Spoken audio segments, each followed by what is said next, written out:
আমেরিকার বোমা হামলার জবাব দিতে সর্বাত্মক প্রস্তুতি নিচ্ছে ইরান। এবার যে প্রতিশোধ নেবে আয়াতুল্লাহ খামেনির বাহিনী তার মাত্রা হবে অকল্পনীয়। সেরকম আভাস দিয়ে একের পর এক হুমকি আসছে ইরান থেকে। সেই ধারাবাহিকতায় এবার গর্জে উঠলেন দেশটির সেনাপ্রধান আমির হাতামি। জানিয়ে দিলেন আমেরিকার হামলার জবাবে ইরানের কঠোর প্রতিক্রিয়া আসছে।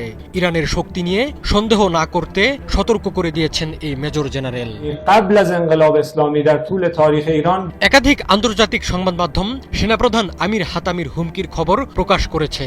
এক ভিডিও বার্তায় ইরানি সেনাপ্রধান বলেন, ইরান তার ইতিহাসে বহুবার আমেরিকার মুখোমুখি হয়েছে। যখনই আমেরিকা ইরানের দিকে এগিয়ে এসেছে ততবারই তারা তীব্র ও শক্তিশালী জবাব পেয়েছে। ইসরায়েলি হামলায় শহীদ ইরানিরা সাহস বাড়িয়েছে সেনাবাহিনীর। সেনাপ্রধান হাতামি বলেন, ইরানিরা নিজেদের সম্মান, স্বাধীনতা ও সুখের জন্য লড়বে।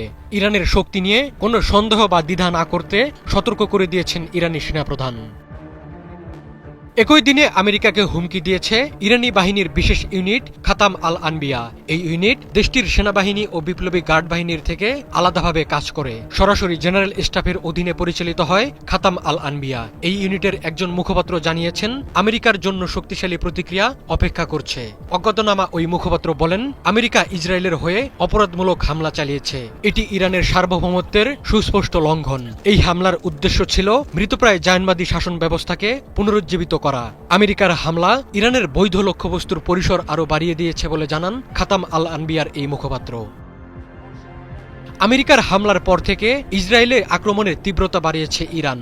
নতুন ধাপের হামলায় মিসাইল ও ড্রোন ব্যবহার করছে ইরানি বাহিনী। ইসরায়েলের আকাশ প্রতিরক্ষা ব্যবস্থা ভেদ করার জন্য নেওয়া হয়েছে বিশেষ কৌশল। এখন পর্যন্ত সাফাদ, তেল আবিব, আশকেলন, আশদোদ এবং বেইশান শহরে 5টি স্থানে হামলার খবর পাওয়া গেছে। হামলার ছবি বা ভিডিও প্রকাশের উপর কঠোর নিষেধাজ্ঞা দিয়েছে দেশটির সামরিক বাহিনী। এই নির্দেশ অমান্য করলে হতে পারে কারাদণ্ড। অধিকৃত পশ্চিম তীরের বাসিন্দারা জানিয়েছেন, সেখানে টানা 35 মিনিট ধরে সতর্কতা সাইরেন বেজেছে এবং প্রবল বিস্ফোরণের শব্দ শোনা গেছে। গত 10 দিনে ইরানের হামলায় ব্যাপক ক্ষয়ক্ষতির মুখে পড়েছে ইসরায়েল। সবচেয়ে বেশি ক্ষতিগ্রস্ত হয়েছে মধ্য ইসরায়েল এবং গুরুত্বপূর্ণ শহর হাইফা। গত কয়েকদিনে এসব এলাকা একাধিকবার হামলার শিকার হয়েছে। নিরবিচ্ছিন্ন হামলার কারণে এখন পর্যন্ত 30,000-এর বেশি ইসরায়েলি ক্ষতিপূরণের আবেদন করেছেন। শত শত মানুষকে বিকল্প বাসস্থানে যেতে হয়েছে। ইসরায়েলি কর্তৃপক্ষ প্রতিদিন গড়ে $4 মিলিয়ন বেশি খরচ করেছে জরুরি চাহিদা পূরণের জন্য।